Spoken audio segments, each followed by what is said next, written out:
ఖర్చుతో వానపాముల ఎరువుల తయారీ పద్ధతులు.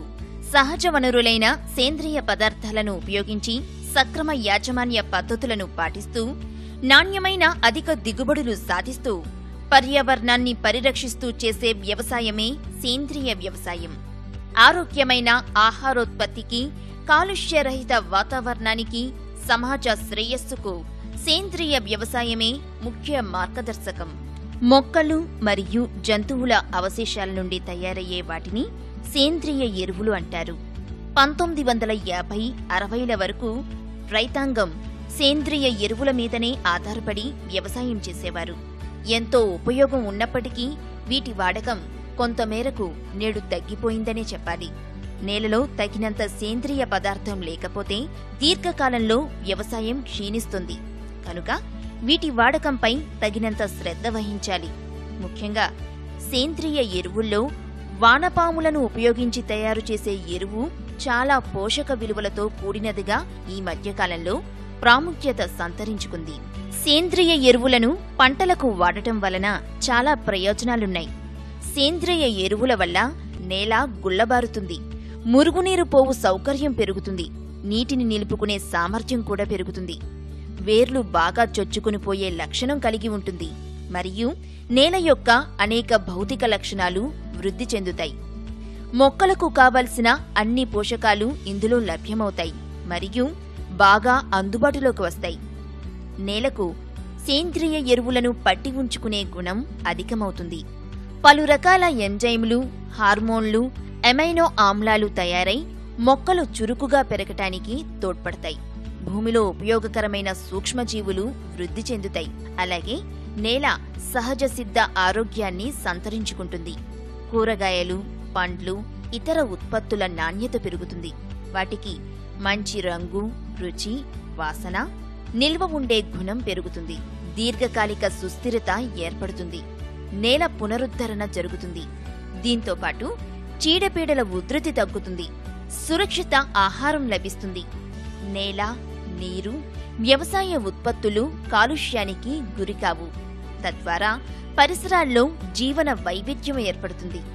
ఈ విధంగా ఇటు రైతుకు, అటు పర్యావరణానికి మేలు చేసే వానపాములను కృషివలుని మిత్రులు అని అంటారు. వాడుక భాషలో వీటిని ఎరలని పిలుస్తాము.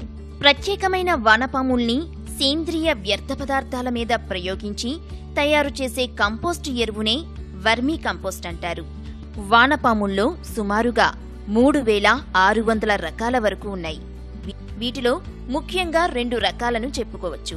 అవి 1 బరోయింగ్ అనగా బొరియలు చేయు రకం, 2 నాన్ బరోయింగ్ అనగా బొరియలు చేయని రకం. బొరియలు చేయు ఎరలు ఇవి నేలను గుళ్ళ చేసి భూమి లోపలి పొరల్లో ఉంటాయి. మన దేశంలో ఈ రకమే ఎక్కువగా ఉంది. ఉదాహరణకు ఫెరిటిమా ఏషియాటికను మన దేశంలో గుర్తించవచ్చు. ఇవి 8 నుండి 10 అంగుళాల పొడవు ఉండి సుమారు 15 సంవత్సరాల వరకు జీవిస్తాయి. ఇవి నీటి ఎద్దడిని బాగా తట్టుకుని 90% మట్టిని, 10% సేంద్రియ వ్యర్థ పదార్థాలను ఆహారంగా తీసుకుంటాయి. అయితే ఇవి బొరియలు చేసుకుంటూ ఒకచోట ఉండని కారణంగా ఈ రకం వానపాములు వర్మీ కంపోస్టు తయారీకి అంతగా పనికిరావు. కాని ఇవి రైతుల పొలాల్లో ఉండి సారవంతమైన మట్టిని పైకి తీసుకువస్తాయి. బొరియలు చేయని ఎరలు ఇవి భూమి పైపొరల్లో ఉంటూ బొరియలు చేయని రకం. ఇది వర్మీ కంపోస్టు తయారీకి బాగా అనుకూలంగా ఉండి మట్టిలో గల సేంద్రియ పదార్థాలను తునాతునకలుగా చేసి ఎరువుగా మారుస్తాయి. ఇవి 90% సేంద్రియ వ్యర్థాలను మరియు 10% మట్టిని మాత్రమే ఆహారంగా తీసుకొని నాణ్యమైన కంపోస్టుగా మారుస్తాయి. వీటిలో పునరుత్పాదక శక్తి ఎక్కువ కనుక రైతులు ఇటువంటి రకాలను ఎన్నుకోవడం మంచిది. వీటి జీవితకాలం సుమారు 2.5 సంవత్సరాలు. ఒక్కొక్క ఎర సుమారుగా 3 నుండి 3.5 గ్రాముల బరువు ఉంటుంది. ఒక ఎరల జంట వారానికి సుమారు 6 కక్కూన్స్ ని పెడతాయి. ఒక్కొక్క కక్కూన్ నుండి 3 నుండి 5 పిల్ల ఎరలు బయటకు వస్తాయి. ఉదాహరణకు ఇవి 1 యూట్రిలస్ యుసినే, 2 ఐసినియా ఫోటిడా, 3 పెరియానిక్స్ ఎక్స్కావటస్, 4 లుంబ్రికస్ రుబెల్లాస్. రైతులు నాణ్యమైన వర్మీ కంపోస్టును తయారు చేసుకోవాలంటే ఎక్కువ ఖర్చుతో కూడి శాశ్వతంగా ఉండే సిమెంటు గుంతలు మరియు షెడ్లను తప్పనిసరిగా నిర్మించుకోవలసిన అవసరం లేదు. తక్కువ ఖర్చుతో క్షేత్రస్థాయిలో వానపాములను నేరుగా పడే వర్షం, సూర్యరశ్మి బారి నుండి రక్షించటానికి నీడగల ప్రదేశాల్లో అనగా చెట్ల క్రింద గాని లేదా చౌకగా లభించే తాటాకుల షెడ్ క్రింద గాని తయారు చేసుకోవచ్చు. ఈ విధానంలో రైతులు తక్కువ ఖర్చుగల టార్పాలిన్ సంచులను లేదా స్థానికంగా దొరికే ఇటుకలను అమర్చి వానపాముల ఎరువు తయారీని చేపట్టవచ్చు. సుమారుగా 10 అడుగుల పొడవు మరియు 3 అడుగుల వెడల్పు ఉండే టార్పాలిన్ సంచులు నేలపై పరిచేందుకు నేల సమాంతరంగా ఉండే విధంగా మట్టిని సరిచేసుకోవాలి. ఒకవేళ ఎత్తుపల్లాలు ఉన్నట్లయితే లోతట్టు వైపు ఇటుకలను పేర్చి మట్టితో నేల సమాంతరంగా ఉండేటట్లు సరిచేసుకోవాలి. ఈ టార్పాలిన్ సంచులను నేలపై అమర్చే ముందు ఊతమివ్వటానికి 1 మీటర్ పొడవుగల కర్రలను ఈ విధంగా నరికి సిద్ధంగా పెట్టుకోవాలి. ఊతకర్రలను ఈ విధంగా అమర్చుకొని టార్పాలిన్ సంచులకు ఉన్న తొడుగుల్లో దూర్చి నేలలో 1 అడుగు వరకు దింపాలి. ఈ విధంగా టార్పాలిన్ సంచి 4 వైపులా కర్రలను అమర్చి నేలపై సమాంతరంగా ఉండేటట్లు బయటి వైపు నుంచి సంచి అడుగు భాగాన మట్టితో ఎత్తు చేసుకోవాలి. నాణ్యమైన వర్మీ కంపోస్టు తయారీకి కావలసిన వ్యర్థ పదార్థాలు అంటే పాక్షికంగా కుళ్ళిన పశువుల ఎరువు, వ్యవసాయ ఉత్పత్తుల అవశేషాలు, ముఖ్యంగా చెత్త, ఎండిన ఆకులు, పండ్ల తొక్కలు, కూరగాయల వ్యర్థ పదార్థాలు ఉపయోగపడతాయి. వీటిని ఒక క్రమ పద్ధతిలో ముఖ్యంగా 5 పొరలుగా వేసుకున్నట్లయితే వానపాములు సమర్థవంతంగా వీటిని వర్మీ కంపోస్టుగా మార్చగలవు.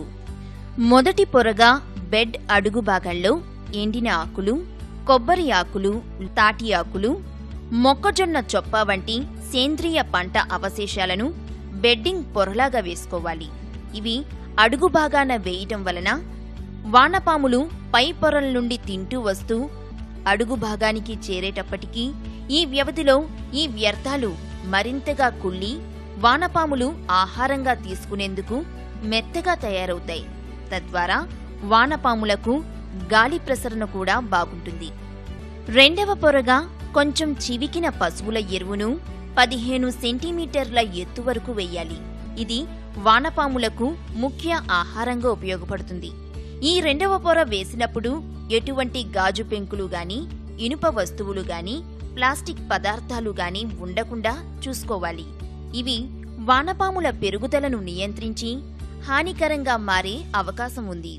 మూడవ పొరగా సులభంగా కుళ్ళిపోయే బాగా ఎండిన ఆకులు లేదా పాక్షికంగా ఎండిన కూరగాయ వ్యర్థాలను ఒక పొరగా వేసుకోవాలి. ఆ తరువాత వీటిని మరింతగా చివికిపోయేలా చేయటానికి పచ్చి ఆవు పేడలో నీటిని కలిపి ఆ మిశ్రమాన్ని పలుచగా వీటిపై చల్లాలి. నాలుగవ పొరగా మరలా బాగా చివికిన పశువుల ఎరువును 15 సెంటీమీటర్ల మందంగా వేసుకోవాలి. ఒక్కోసారి 3-4 పొరల్లో వేసే వ్యర్థాలను మరియు చివికిన పశువుల ఎరువును మిశ్రమంగా కలిపి ఒకే పొరలా వేసుకోవచ్చు. ఈ విధంగా చేసినట్లయితే వానపాముల పెరుగుదల మరియు పునరుత్పత్తి పెరిగి తక్కువ సమయంలోనే వ్యర్థాలను వర్మీ కంపోస్టుగా మారుస్తాయి.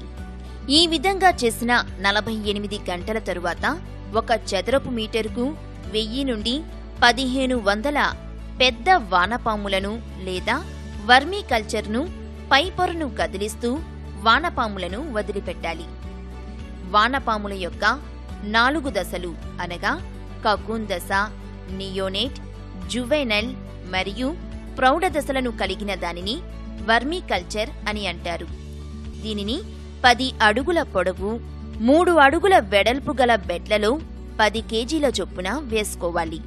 5వ పొరగా తడిపిన గోనె సంచిని తీసుకొని పొరలుగా వేసిన వ్యర్థ పదార్థాలపై కప్పాలి.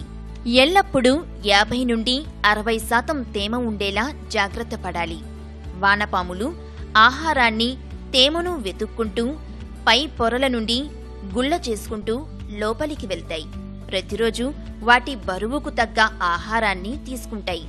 ఈ దశలో తప్పనిసరిగా బెడ్కు నీడ అవసరం కనుక బెడ్కు నీడను కల్పించాలి.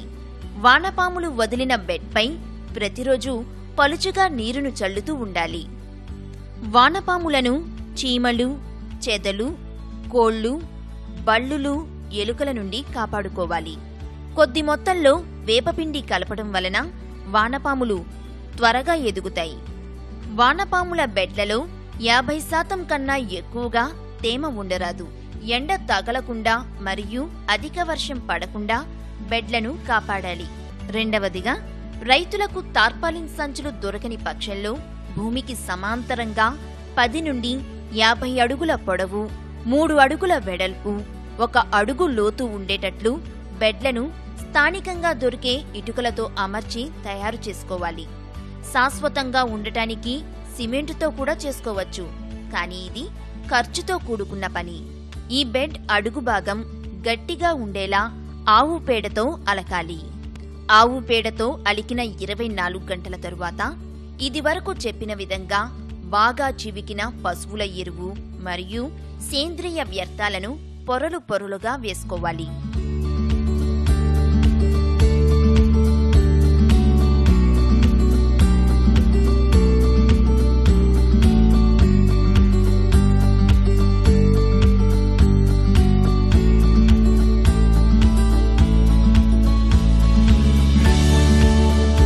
చివరగా బెడ్పై గోనె సంచులతో కప్పి ప్రతిరోజు నీళ్లు చిలకరిస్తూ పోయినట్లయితే సుమారుగా 2 నుండి 3 నెలల్లో నాణ్యమైన వర్మీ కంపోస్టు తయారవుతుంది. తయారైన కంపోస్టు తీయు పద్ధతి. పూర్తిగా తయారైన వర్మీ కంపోస్ట్ ఏ వాసన లేకుండా నల్లగా, తేలికగా, చూడటానికి టీ పౌడర్ మాదిరిగా ఉంటుంది. ఈ దశలో నీరు చల్లటం 2 నుండి 3 రోజులు ఆపివేసినట్లయితే వానపాములు తేమను వెతుక్కుంటూ అడుగు భాగంలో ఉన్న బెడ్డింగ్ పొరకు చేరుతాయి. ఈ విధంగా తయారైన ఎరువును చిన్న చిన్న శంఖాకారపు కుప్పలుగా లేదా గోపురాలుగా చేసుకుని 24 గంటల పాటు ఉండనివ్వాలి. ఇలా చేయడం వలన కుప్పలో గల వానపాములు ఏమైనా ఉన్నట్లయితే క్రింది పొరల్లోనికి చేరుకుంటాయి. కుప్పలుగా ఉంచిన వానపాముల ఎరువును సేకరించి 3 మిల్లీమీటర్ల రంధ్రాలు గల జల్లెడతో జల్లించాలి. ఈ విధంగా తయారవుతున్న ఎరువును చాలా దఫాలుగా పొరలు పొరలుగా సేకరించవచ్చు. ఆఖరిగా అడుగు పొర నుండి సేకరించిన తరువాత వానపాములను మరొక బెడ్కు మార్చుకోవాలి. లేదా ఇదివరకు చెప్పిన విధంగా బాగా చివికిన పశువుల ఎరువు మరియు సేంద్రియ వ్యర్థాలను పొరలు పొరలుగా మరలా వేసుకుని అదే బెడ్లో వాటిని వదులుకోవచ్చు. వర్మీ కంపోస్ట్లో పోషక విలువలు ఎక్కువ. పశువుల ఎరువుతో పోలిస్తే 5 రెట్లు అధికంగా ఉంటాయి. దీనిలో సేంద్రియ కర్బనం 9 నుండి 18%, నత్రజని 1.5 నుండి 2.1%, భాస్వరం 1 నుండి 1.5%, పొటాషియం 0.6% వరకు ఉంటాయి. అంతేకాకుండా వర్మీ కంపోస్టులో పైరు పెరుగుదలకు దోహదపడే సూక్ష్మ పోషకాలు మరియు ఇతర సేంద్రియ పోషకాలు కూడా ఉన్నాయని పరిశోధనలో గమనించబడింది. వర్మీ కంపోస్టు వాడే విధానం. వివిధ పంటలకు ఎకరాకు 1 టన్ను నుండి 4 టన్నుల వరకు వేయవచ్చు. పండ్ల మొక్కలకు చెట్టు వయసును బట్టి 5 నుండి 25 కిలోల వరకు వేసుకోవచ్చు. పూల కుండీలలో 200 గ్రాముల చొప్పున వేసినట్లయితే నాణ్యమైన పూలను లేదా ఫలాలను పొందవచ్చు. వర్మీ కంపోస్టును అన్ని రకాల జీవ సంబంధ ఎరువులతో కలిపి నిరభ్యంతరంగా వాడుకోవచ్చు. వానపాముల ఎరువుల తయారీ కొరకు మరింతగా తెలుసుకోవాలనుకుంటున్నారా? అయితే తూర్పు గోదావరి జిల్లా రంపచోడవరం డివిజన్ పందిరి మామిడిలో డాక్టర్ వైఎస్ఆర్ ఉద్యాన విశ్వవిద్యాలయం క్రింద రైతుల కొరకు పనిచేస్తున్న కృషి విజ్ఞాన కేంద్రాన్ని లేదా దిగువ తెలిపిన ఫోన్ నెంబర్లను సంప్రదించగలరు.